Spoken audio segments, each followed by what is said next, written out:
건강하시고 평안하시기를 바랍니다. 오늘은 교회 생일입니다. 우리 늘 6월 첫 주를 설립주일로 지켰는데요. 오늘은 우리 58번째 우리 생일 맞는 주일입니다. 우리 교회 설립주일에 하나님께서 참 또 필요하고 적절한 말씀을 오늘 우리에게 주신다고 믿습니다.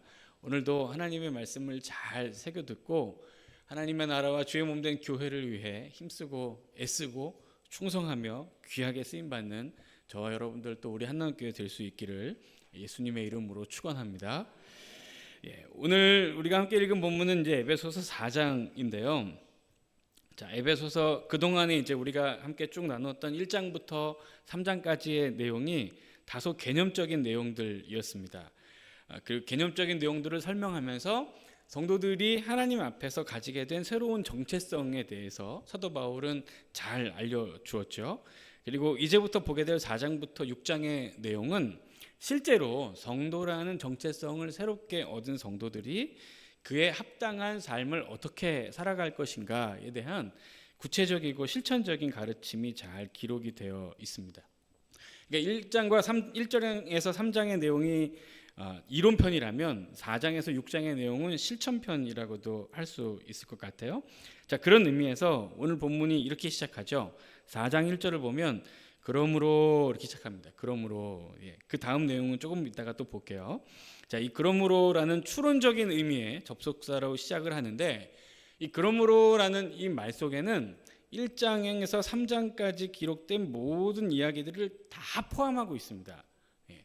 그러니까 사도 바울이 에베소서 1장부터 3장까지 언급했던 하나님이 살아계신 하나님이 창세 전부터 영원한 구원의 계획을 가지고 계시고 또 그 구원의 계획을 예수 그리스도를 통해서 실현하셨고 또 예수 그리스도를 통해 실현된 창세 전부터 가지고 계셨던 그 구원의 계획을 이제 주님의 몸된 교회를 통해 이루어 가시기를 원하시고 또 우리가 주님의 몸된 교회로 부름을 받았고 그 교회에 하나님이 충만하게 머무시면서 교회를 통해 일하신다는 모든 내용들, 그리고 사도 바울이 또 기도를 했잖아요. 성도들을 위해서 여러분들이 하나님의 크고 놀라우신 또 깊고 넓으신 그 은혜와 사랑을 깊이 깨닫기를 원합니다.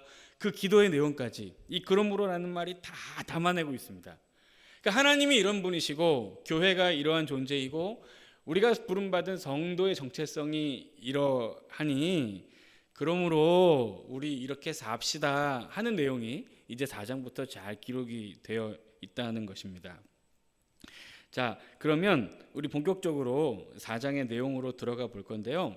이 사도 바울이 성도의 정체성을 가지고 살아갈 때 어떻게 살아가야 되는가 하는 구체적인 지침으로 첫 번째 주는 교훈이기에 오늘 우리가 함께 읽은 이 본문의 말씀은 상당히 영적으로 중요하다고 할 수 있습니다.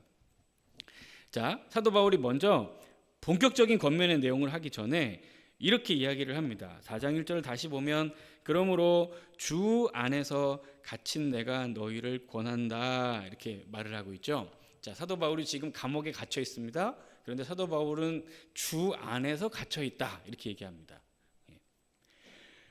로마의 정부가 범죄로 규정한 어떤 잘못된 행실 때문에 감옥에 갇혀 있지 않고요. 사도 바울은 복음을 전했던 그 명목으로 감옥에 갇혀 있습니다. 혹시 다른 사람들은 어떻게 생각할지 모르지만 자신을 감옥으로 인도하신 하나님은 감옥에서도 자신과 함께 하고 있다고 사도 바울은 정확하게 이야기합니다. 내가 비록 팔과 다리는 매어 있고 묶여 있어서 자유롭지 못하지만 성령으로 충만하게 하나님과 교제하며 하나님과 깊은 교제 가운데 지금 머물고 있다는 것입니다. 그리고 지금 여러분들에게 드리는 이 권면의 말씀도 내가 감옥에 갇힌 상태에서 여러분들에게 늘어놓는 어떤 푸념이나 잔소리가 아니고 성령께서 나를 충만하게 하셔서 갇힌 상태에서도 내 입술과 삶을 통해 여러분들에게 주시는 하나님의 말씀입니다. 나는 그 하나님께서 나에게 나를 충만하게 하셔서 전하게 하신 그 하나님의 말씀을 강력히 전하고 있으니 이 권면의 말씀을 잘 들으십시오 하고 성도들에게 강력하게 권하고 있는 것입니다. 자, 그러면서 이렇게 이야기를 하죠. 4장 1절의 후반부에 보면 너희가 부르심을 받은 일에 합당하게 행하라 이렇게 이야기합니다. 네. 자, 부르심을 받은 일, 즉 성도로, 교회로 영원한 그 하나님의 구원의 계획, 창조의 그 계획을 담당한 교회로, 성도로 부르심을 받은 우리니까 그 부르심에 합당하게 행하라는 것입니다. 자, 여기 이제 합당하다라는 이 말은 그 기준이나 범주에 정확하게 일치하는 것을 말합니다. 그러니까 우리가 교회니까 교회답게 삽시다. 우리가 성도니까 성도답게 삽시다 이 말입니다. 우리가 교회인데 저게 교회야? 우리가 성도인데 아니 저게 성도야? 그렇게 살지 말자는 얘기입니다. 교회니까 저게 교회구나. 성도가 저런 것이구나. 그렇게 누구가 봐도 하나님이 보셔도 인정할 만한 그런 합당한 부르심에 합당한 삶을 살자고 강력하게 권면하는 것이죠. 사랑하는 성도 여러분, 이 바울의 간곡한 권면을 우리도 잘 들을 수 있기를 바랍니다.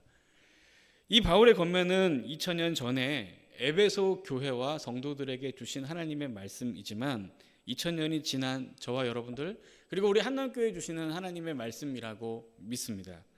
이 말을 제가 얼마나 잘 전할 수 있을지는 모르겠지만 이 시간 성령 하나님께서 직접 우리 모두에게 말씀해 주시기를 바랍니다. 그 당시에도 주 안에 성령으로 충만한 상태에서 하나님의 뜻을 전했던 사도 바울의 그 가르침이 오늘도 살아 역사하시는 성령의 은혜를 따라 우리의 귀와 우리의 마음에 그리고 우리의 인생과 우리의 영혼에 생생하게 새겨지는 은혜가 있기를 원하고 오늘 들은 이 말씀대로 순종하며 주님의 몸된 교회를 잘 세우고 하나님 앞에 정말 잘했다 칭찬받는 우리의 삶이 그리고 그런 우리의 교회가 되기를 예수님의 이름으로 축원합니다. 자, 그러면 사도 바울의 가르침 그 본격적인 권면의 내용으로 들어가 보도록 하겠습니다. 자, 4장 2절을 보면 사도 바울이 이런 얘기를 교회와 성도들에게 합니다. 모든 겸손과 온유로 하고 오래 참음으로 사랑 가운데서 서로 용납하라고 이야기합니다. 겸손하게 온유하게 그리고 오래 참으면서 사랑 가운데 서로 용납하면서 서로 잘 지내십시오 하는 것이 사도 바울의 첫 번째 권면의 내용이었습니다. 자, 이 에베소 교회는 유대인과 이방인이 한데 어우러져 있는 교회입니다. 앞서 2장에서 사도 바울이 이미 설교를 하기는 했습니다. 그러니까 유대인인 나나 이방인인 여러분들이나 하나님께서 똑같이 구원한 하나님의 백성입니다. 우리가 민족이 다르고 국가가 다르고 태생이 다 다르지만 우리 주님께서 구원하신 거룩한 한 자녀로 우리는 같은 사람들입니다. 그런 우리가 다 함께 이 공동체를 이루고 있습니다. 우리 중간에 막혔던 담을 예수 그리스도께서 십자가로 다 허무셨습니다. 라고 이미 설교하기는 했습니다만 아무래도 사람이 모신 곳이다 보니까 이 교회가 그 한편의 설교로 인해 연합하고 하나 되고 함께하는 것에 있어서 아무 불편함이 없는 공동체로 변화되는 것은 그리 쉽지 않았을 겁니다. 그러니까 사도 바울이 권하는 겁니다. 온유하게, 겸손하게, 오래 참고 사랑으로 서로를 용납하라고 이야기합니다. 이 단어들 있죠. 겸손하게, 온유하게, 오래 참고 용납하는 거. 사실 이 태도들은 우리가 혼자 살면 아무 쓸모가 없습니다. 나 혼자 있으면 전혀 필요가 없는 단어들이에요. 그러나 사람이 혼자 살 수 없듯이 그리고 무엇보다 주님의 몸된 교회가 우리 각 사람이 교회이기는 하지만 우리 각자 다른 모든 사람들이 함께 모여서 주님의 몸된 교회를 이루었기 때문에 사도 바울은 이 교회를 이룬 모두에게 겸손하고 온유하고 오래 참으면서 용납할 것을 강력하게 권면하고 있습니다. 그러면 단어 하나하나씩 한번 살펴볼게요. 자, 겸손이라는 것은 마음의 낮음 이런 뜻입니다.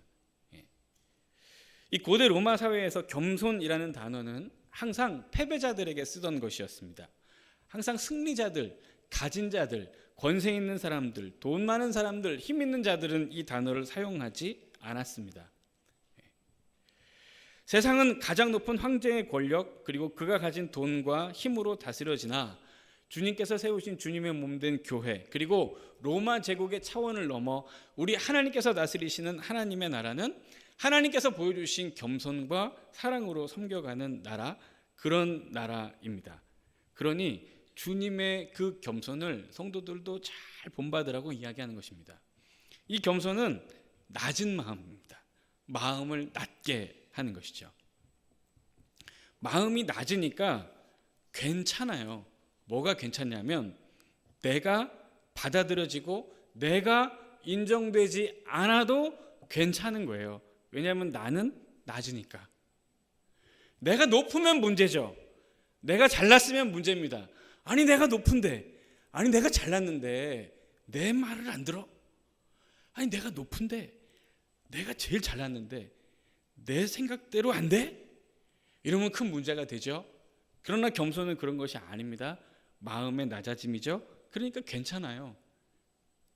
내 마음대로 안 돼도 괜찮고요. 내 생각이 받아들여지지 않아도 괜찮아요. 문제 없습니다. 나는 어차피 낮으니까 괜찮습니다. 나는 맞아, 너는 아니야. 내가 하는 얘기가 맞아, 당신은 틀려. 그러니까 내가 하는 대로 해야 돼, 당신은 아니야가 아니고, 그렇죠, 그렇게 될 수도 있죠. 아니요, 얼마든지 그럴 수도 있죠. 내가 잘못했을 수도 있죠. 내가 다 부족하니까, 내가 그리 똑똑하지 않으니까, 내가 그리 귀하고 잘난 사람이 아니니까 라는 태도와 마음으로 서로를 대하라는 것이 겸손하라는 것입니다. 그리고 이 온유함이라는 것은 어떤 뜻이냐면 그냥 조용하고 얌전하고 연약한 것을 온유함이라고 이야기하지 않습니다. 이 온유함은 하나님의 말씀에 잘 길들여져서 절제하고 있는 상태를 말합니다. 힘이 없고 지식이 없고 아는 것이 없어서 그냥 가만히 있는 게 아니에요. 유약하고 모자라서 가만히 있는 것이 아닙니다. 다 알고 다 헤아리고 능력이 있고 힘도 있지만 주인의 손에 붙잡혀 있기 때문에 절제하고 있는 것을 온유함이라고 이야기합니다. 자, 마태복음 11장 29절을 보면 예수님께서 당신 자신을 이렇게 소개합니다. 나는 마음이, 그다음 뭐라고 써 있죠? 온유하고 겸손하니. 예수님이 스스로 말씀하십니다. 나는 온유하고 겸손하다. 예수님이 능력이 없으신 분이십니까? 예수님이 권세가 없으신 분이십니까? 예수님이 사람보다 모자란 분이십니까? 아닙니다. 그분은 위대하신 분이십니다. 세상의 모든 지혜의 창조자 되십니다. 그런 분이 묵묵하게 십자가에서 조용히 돌아가십니다. 십자가의 조롱과 그 참혹함을 능력이 없고 힘이 없어서 견디신 것이 아닙니다. 그분은 얼마든지 마음만 먹으면 지금이라도 당장 열병이라도 되는 천사를 보내서 괴롭히는 사람들을 혼내줄 수 있는 능력과 힘이 있는 분이시죠. 그러나 그 힘을 쓰지 않습니다. 왜냐하면 우리 하나님이 겸손하게 온유하게 당신의 뜻을 잘 받들으라고 예수님께 명령하셨기 때문에 그 명령을 받들고 이 땅에 온 예수님도 힘이 있으나 능력이 있으나 권세와 권한이 있지만 그 권한과 힘과 능력을 쓰지 않고 가만히 계시는 겁니다. 이게 온유함입니다. 아니, 몰라서 가만히 있는 게 아니고요. 할 줄 몰라서 가만히 있는 게 아니고요. 능력이 없어서 가만히 있는 것도 아닙니다. 주께서 겸손하게 온유하라 하셔서 가만히 기도하는 것입니다. 그렇게 대하라는 거예요. 또 사도 바울은 성도들에게 서로 오래 참으라고 합니다. 자, 말씀 한 구절 볼까요? 고린도전서 13장 4절입니다. 13장 4절 보면 우리가 잘 아는 말씀이죠. 사랑은 그다음 뭐라고 써 있어요? 오래 참고, 같은 단어입니다. 사랑은 오래 참고. 여기 이 참는다는 단어는 어떤 뜻을 가지고 있냐면 멀리 보낸다, 이런 뜻을 갖고 있습니다. 멀리 보낸다. 제가 몇 주 전에 그 젊은 부부학교 남편들 이렇게 대상으로 말씀을 나누면서 이 말씀을 가지고 남편들과 함께 이야기를 나눴어요. 그래서 우리 남편들에게 아내들을 사랑하느냐고 물으면서 이 구절을 함께 나눴습니다. 남편 여러분, 사랑하는 것은 멀리 보내는 겁니다 라고 남편들하고 얘기를 나눴어요. 그럼 멀리 보내는 게 뭘까요? 뭘 멀리 보내는 게 사랑일까요? 제가 예를 들었습니다. 만약에 남편들 여러분들이 저녁에 늦게 열심히 일하다가 퇴근을 해서 소파에 누워서 이제 이렇게 쉬고 있는데 아내가 저녁 먹은 거 다 치우고 쓰레기 봉투를 이렇게 쫙 싸더니 남편한테 버리고 오라고 시키는 거예요. 힘들어서 잠깐 피곤해서 소파에 누워서 쉬고 있는데, 자, 그러면 남편들은 이때 어떻게 해야 될까요? 그렇죠. 벌떡 일어나서 알았어, 걱정하지 마 하고 얼른 들고 나가서 버리고 오는 거죠. 이게 사랑입니다. 이게 멀리 보내는 거예요. 어떤 마음을 멀리 보내는 거냐면 순간 짜증 날 거 아니에요. 피곤한데 진짜 나를 왜 나 귀찮아 죽겠는데 지금 아니 어디 지엄한 지하 위에게 그 음식물 쓰레기 봉투를 그냥 이런 마음을 멀리 보내는 겁니다. 순간 올라오는 짜증, 순간 올라오는 불평, 원망, 이거를 보내는 거예요. 어디로요? 멀리. 어디까지요? 몰라요. 그냥 최대한 멀리, 그냥 멀리 보내는 겁니다. 가득하게 저 멀리. 그리고는 이렇게 생각하는 거죠. 얼마나 우리 아내도 피곤하면 이렇게 피곤해서 쉬고 있는 남편한테 이걸 시킬까. 자기 피곤한 마음 알아주었으면 하는 마음을 멀리 보내는 겁니다. 이게 사랑입니다. 이게 오래 참음이에요. 그러면 성도들끼리 교회 안에서 오래 참으래요. 그럼 이건 무슨 뜻이죠? 마찬가지입니다. 불평하고 싶은 마음 보내라고요. 어디로요? 멀리. 얼마나 멀리요? 될 수 있는 한 아주 멀리. 불만, 원망, 원성, 잔소리 한마디 하고 싶은 마음, 이런 거 다 보내라고요. 어디로요? 멀리. 얼마나 멀리요? 최대한 멀리. 걔랑 모르겠다, 멀리. 그게 사랑이라는 겁니다. 그게 오래 참음이에요. 이렇게 대하라는 것입니다. 그렇게 겸손하게 온유하게 멀리 내 마음을 보내는 것이 사랑으로 서로를 용납하는 것이다고 사도 바울이 이야기합니다. 이게 부르심에 합당하게 행하라고 하면서 하나님께서 우리에게 주는 강력한 권면의 말씀이에요. 자, 계속 볼게요. 3절을 보면 평안에 매는 줄로 성령이 하나 되게 하신 것을 힘써 지키라고 했습니다. 자, 사도 바울은 평안에 매는 줄로 성령이 하나 되게 하신 것을 힘써서 지키라고 했습니다. 우리 하나님은 우리 교회를 하나가 되게 하셔서 우리에게 주셨습니다.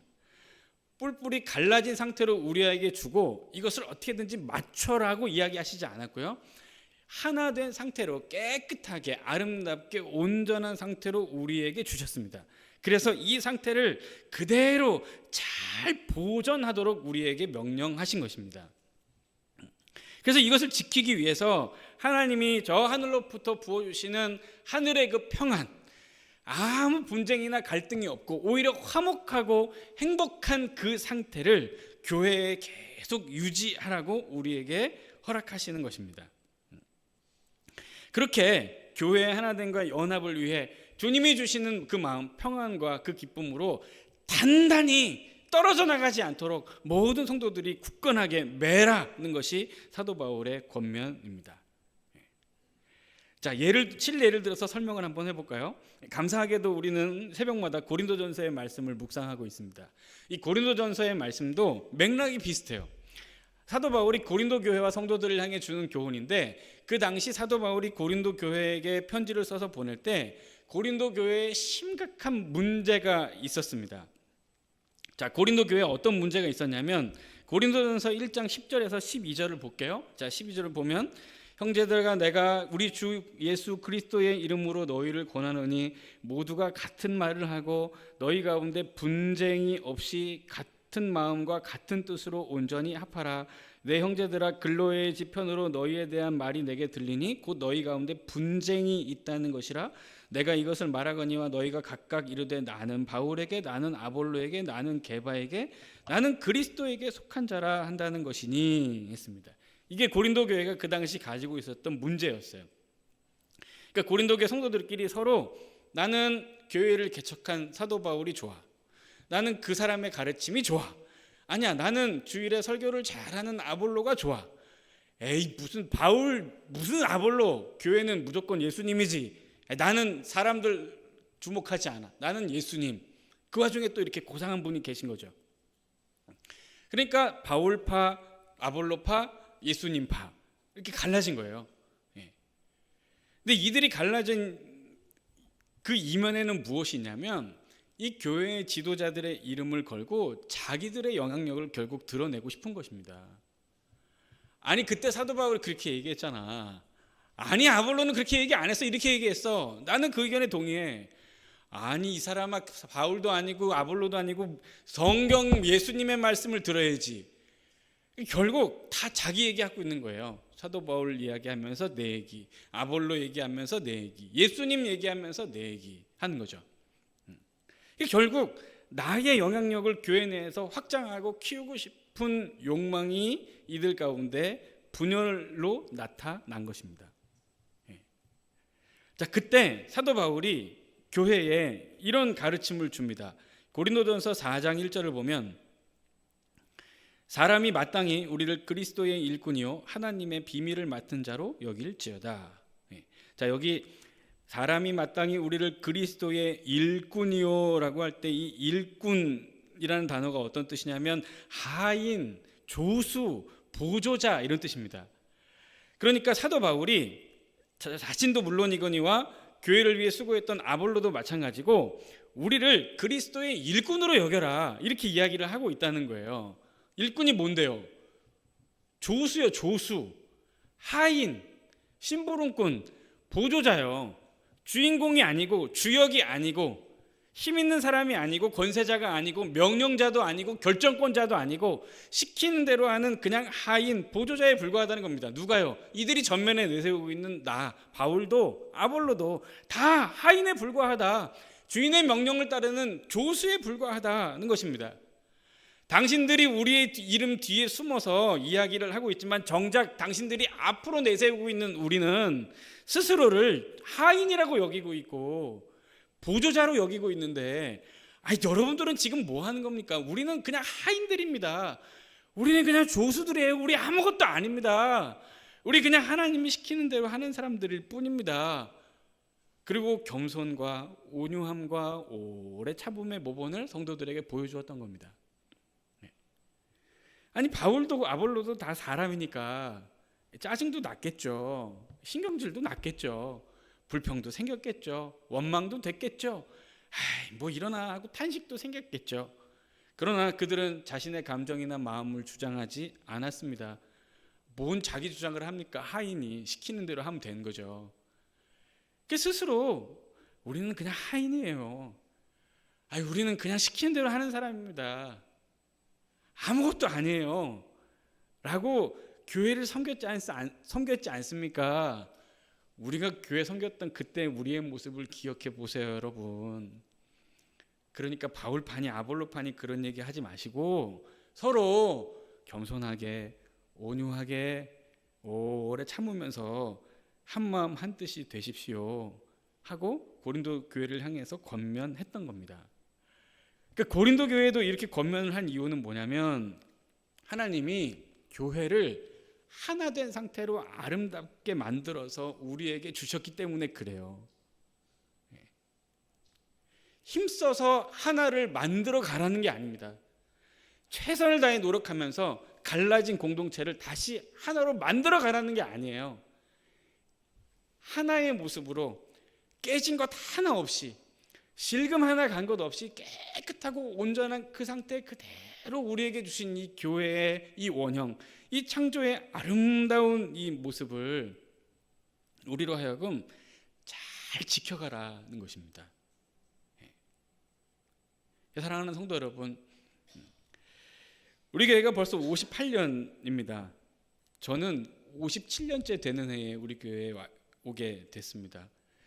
이미 30년, 40년, 50년의 세월을 이 교회와 함께 살아오신 우리 성도님들은 우리 교회가 얼마나 아름다운 교회인지 잘 기억하고 계시겠죠. 하나님이 우리 한남교회를 깨끗하고 아름답게, 온전하게, 흠이 없게 충만한 은혜의 공동체로 주시지 않았습니까? 그러니까 우리에게 이 말씀을 주시는 거예요. 그러니까 지금 우리 교회가 갈라지고 분열되고 깨지고 분쟁하고 막 당파 짓고 싸우고 있어서 주시는 게 아니에요. 지금 이 하나됨을 우리가 잘 지켜가고 있으니까 이 잘 지켜가고 있는 하나됨의 이 연합의 아름다운 모습을 계속해서 성령이 주시는 평안을 계속 공급받아서 서로에게 그 평안을 온유와 겸손과 오래 참음의 모습으로 나타내면서 지금처럼 이 깨끗하고 아름다운 교회의 모습을 잘 지켜가라고 건강한 우리 교회에게 주시는 하나님의 말씀인 줄 믿습니다.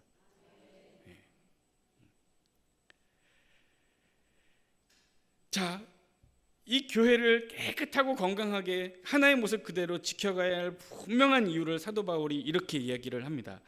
자, 오늘 본문 4절에서 6절인데요. 4절에서 6절을 보면 몸이 하나요 성령도 한 분이시니 이와 같이 너희가 부르심의 한 소망 안에서 부르심을 받았느니라. 주도 한 분이시요 믿음도 하나요 세례도 하나요 하나님도 한 분이시니 곧 만유의 아버지시라. 만유 위에 계시고 만유를 통일하시고 만유 가운데 계시도다. 자, 여기 보시면 하나라는 단어가 이 세 구절에서 7번이 나옵니다. 자, 4절 보면 몸이 하나, 성령도 한 분, 부르심의 한 소망. 그렇죠? 5절 넘어가면 주님도 한 분, 믿음도 하나, 세례도 하나. 6절 보면 하나님 한 분. 하나라는 얘기가 7번이 나옵니다. 사도 바울이 의도적으로 강조하는 겁니다. 하나. 우리 삼위의 하나님이 한 분 하나님이시라는 것입니다.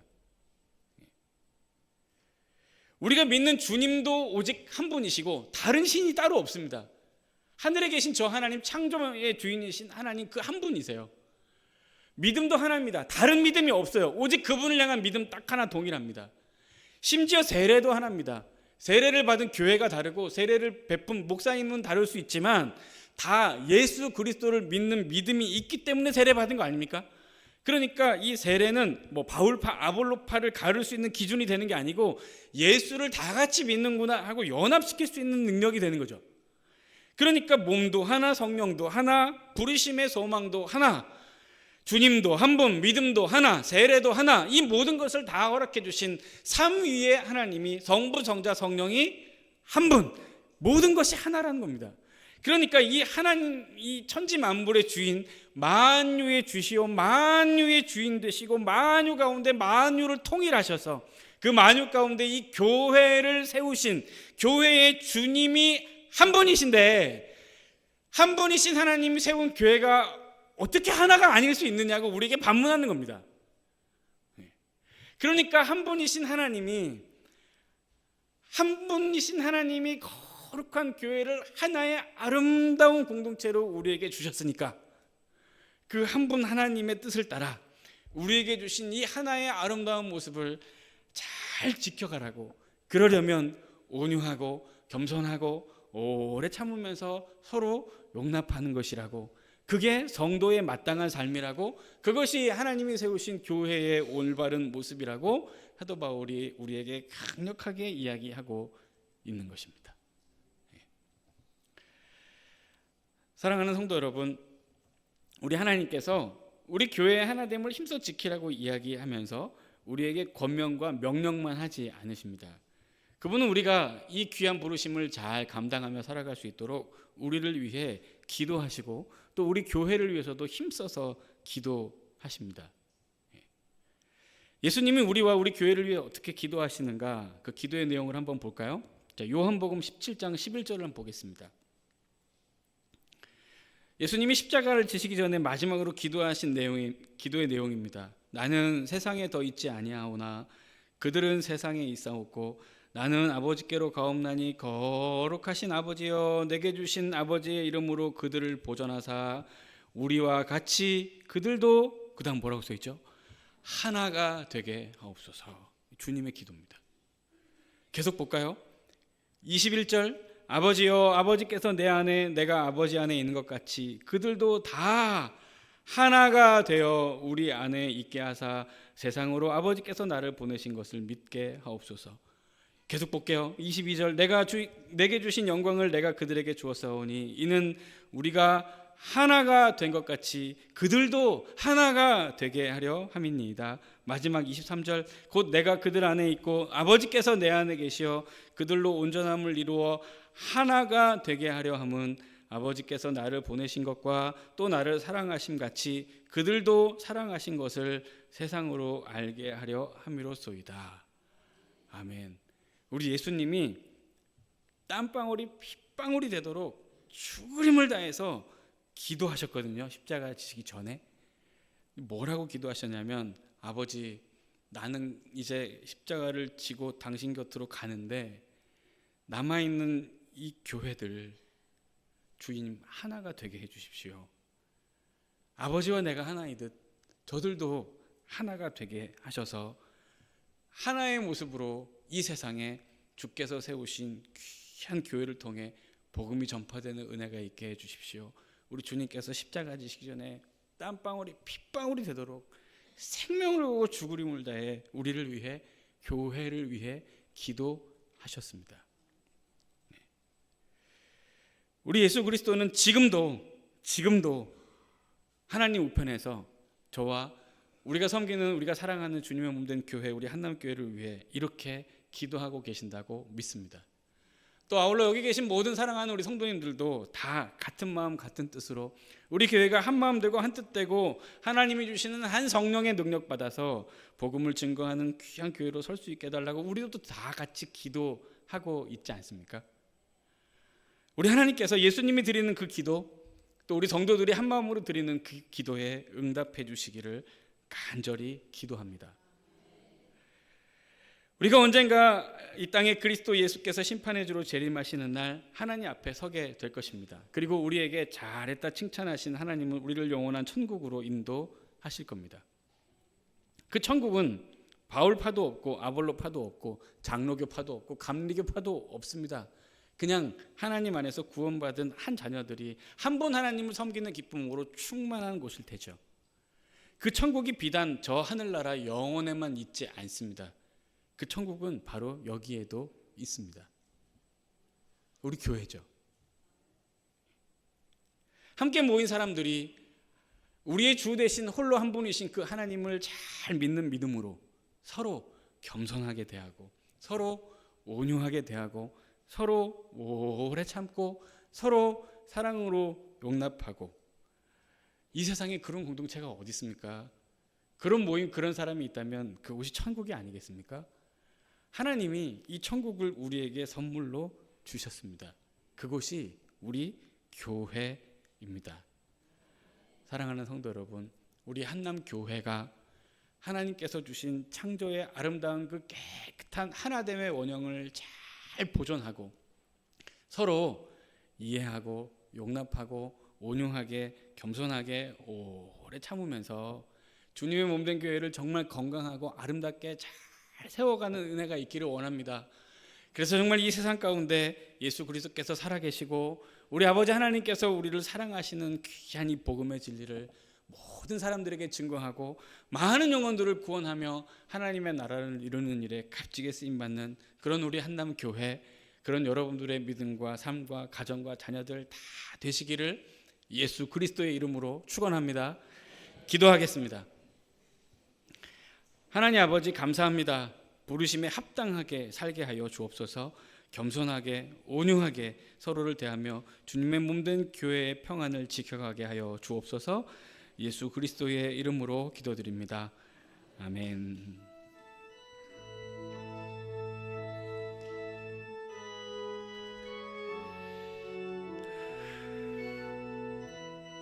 우리